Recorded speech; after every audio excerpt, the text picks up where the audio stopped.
Hello. Now, as you know, the instance ended, right? 16 long years. Pour one out for the instance here. I probably shouldn't do that. This is full. By the way, I really like Mountain Dew Zero Sugar Major Melon. You should try it. It's really good. They do not sponsor the show. I was just pointing that out. Anyway, a new WoW expansion announcement dropped today, along with a big cinematic opening where you got dudes made out of stone and some dragons and other cool stuff going on.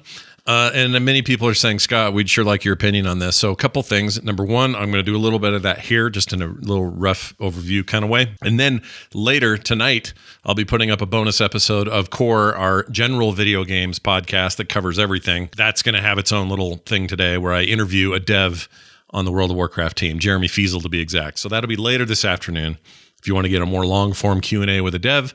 And then Thursday on Core, we're going to have a bunch of discussion.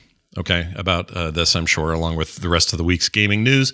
So anyway, that's the plan. But for right now, let's just get to this real quick. All right, so we're talking about World of Warcraft Dragonflight. This is the 10.0 expansion of the game, and here it is with dragons. Here's the big key important stuff. The Drakthir, I believe is how I'm saying it properly, I hope anyway.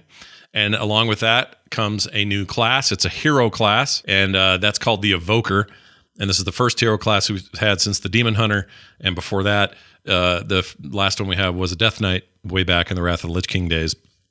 Ironically, they announced Wrath of the Lich King Classic today as well. So that's happening. It's probably not ironic. We all sort of knew that was coming.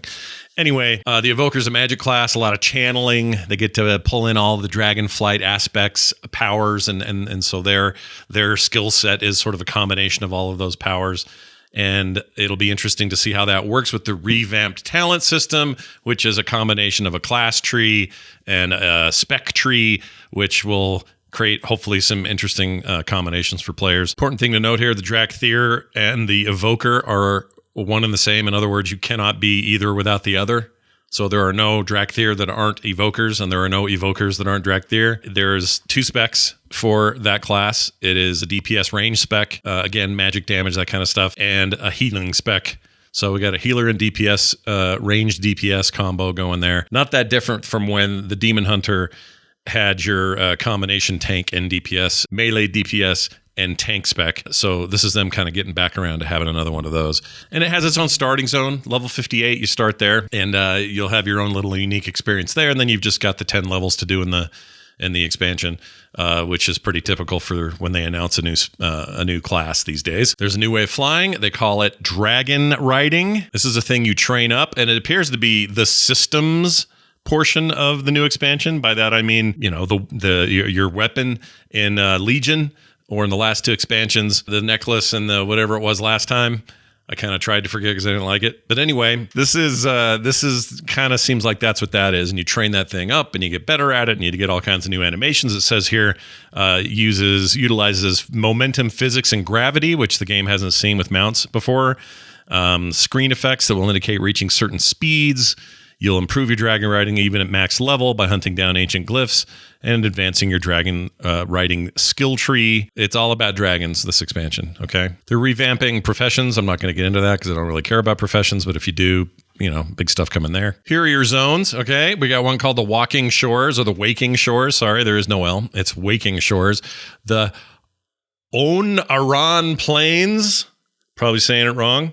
The Azure Span, looks a whole lot like Grizzly Hills to me. They even mentioned that. Thaldarsis, and the Forbidden Reach. They're revamping the entire UI. So gone will be ancient stuff that's been there since 2004. Some of those elements will be gone, and they're revamping the way that works. It'll be more scalable, customizable, easier to use. Some of those assets have been there since, like I said, 2004. Time for an upgrade there. But visual flair and some of that stuff that you're used to with your UI will continue to be there, but it looked pretty neat. That actually looked like a real nice change. Oh, and watch the trailer. So here's Scott's horrible retelling of the trailer. You ready for this?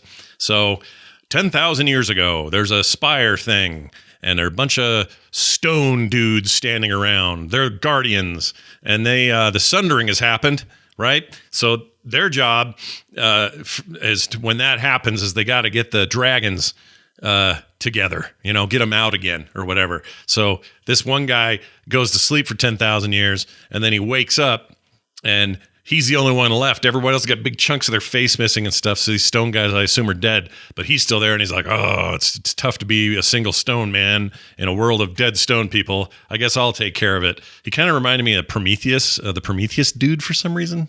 Anyway, he goes climbing up to this spire, and with the might of his huge stone hands, he pushes it back together, and it creates this beacon, and then he falls to what he thinks is going to be his death, and a dragon sweeps down and picks him up. I think it's, what's her name? Can't think of her name. Alex Straza, I think. Yeah, maybe not. But anyway, now all the dragons are back. All the aspects are flying in, and everyone's happy again. And Stone Man lives on to tell more tales as the final Stone Man. That's it. That's your quick take. I don't know if, I barely scratched the surface here. None of this has any connection to any of the ongoing lawsuit issues or all the other problems that Blizzard has been facing. I'm excited for them to have a new expansion. Did I see anything gameplay-wise or anything that's got me going, oh, I must play? I don't know yet.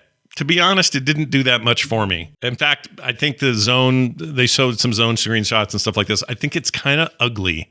Okay. That's probably just an age thing. It's been around for a long time now. 20 years is a long time for a video game, almost 20 years.